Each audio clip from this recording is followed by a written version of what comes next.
What I want to touch on are a couple of ideas that Brian mentioned in his presentation. The first one was data explosion. The second one was that TDW survey about doing more with less. Users having very little interest in how things work, and consumption occurs at the speed of thought. Now, if you've ever had to manage a data warehouse, the idea that consumption of that data occurs at the speed of thought could actually strike fear into the hearts of you when you know how much work is taken in actually getting that in place. I would like just to open the floor and ask anyone here to just throw out what they think is the biggest single issue for BI users today. Response time. You're exactly right.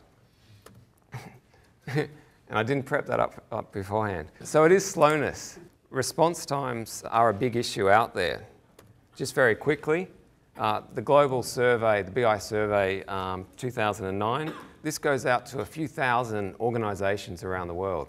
So it's real users using real BI systems. What do they come up with? Query performance. Fast forward to 2010, same issue right at the top, speed of performance. There's a couple of other interesting ones on there like data scalability as well.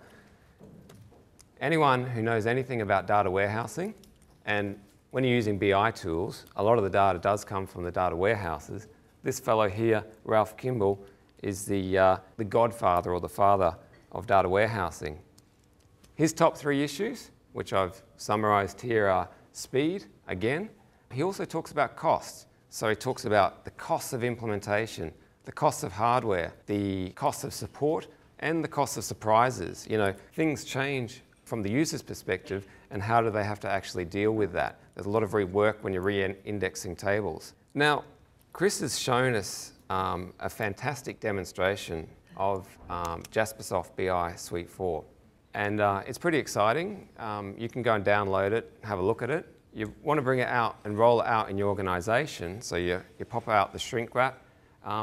What happens if you've got legacy systems in there? You've got ERP systems, you've got existing data warehouse systems that cause bottlenecks in your performance. Well, I was actually talking to a fellow yesterday who talked about the fact that their users were quite happy with the fact that they run batch jobs and they take 1 hour to return and it goes to the users. So performance was not an issue for them. One of the things that Chris showed off a lot was effectively real-time dashboards. I hope when you're looking at your organization or your customers, you're not thinking that waiting 1 hour for a report is acceptable performance. So performance is an issue. You've got existing infrastructure there. What can we do about actually improving that? Well, there's a couple of approaches. Speeding up your hardware. The cloud is obviously coming. There's going to be a lot of utility-like capacity within that.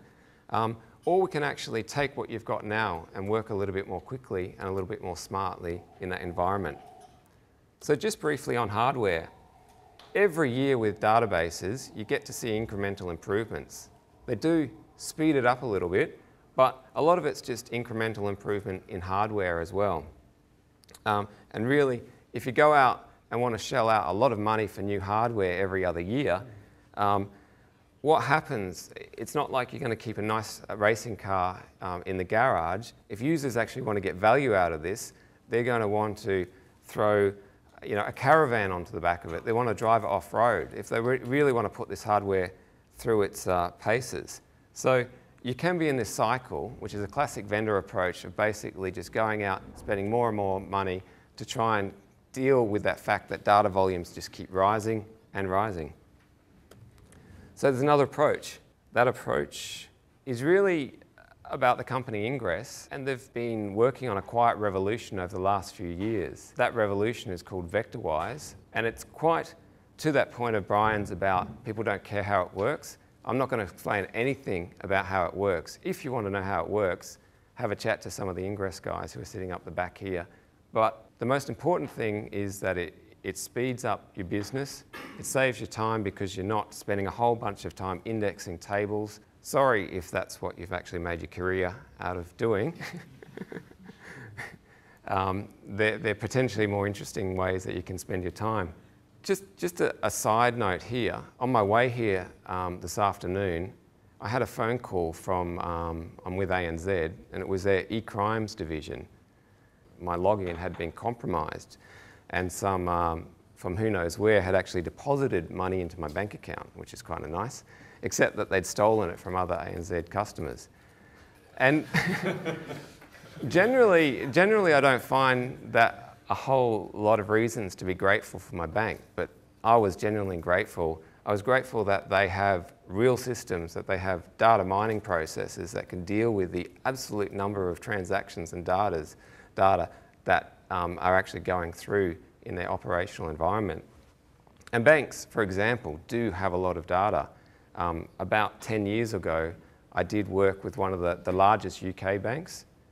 They had maybe about 18 million customers, and they use Teradata, which is one of these very heavy duty, if you've got 6 or 7 zeros after a 1, you know, type of money in pounds, you know, you might want to go and talk to them.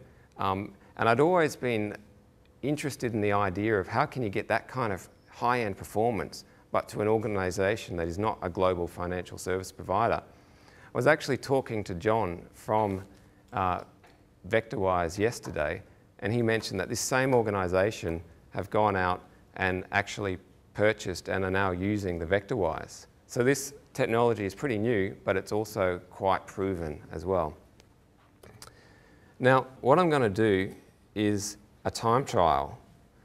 And what I need for this time trial is basically a couple of audience members. Pretty much what I need you to do is just keep track of the time it's going to take for one graph which is going to come from Ingress and another one which is going to come from another sort of industry standard database that a lot of organisations are actually using at the moment. Now, it's a bit like a drag race. It happens very quickly. So before we get into it, I'm going to explain exactly how it works. On one side of the Jasper report, you're going to see the graph from Ingress over that side. On the other one, this one. They're looking at about 31 million rows each. So every time I click on a graph, it's going and running a query against 31 million rows. It's running all on this little laptop here. And the idea is that we're just going to time how long each of these take. So we can see for ourselves this amazing technology in action. So let me just jump into Jasper. When I hit this little button, we'll be out of the turnstiles. All right. So if we can just hit go now.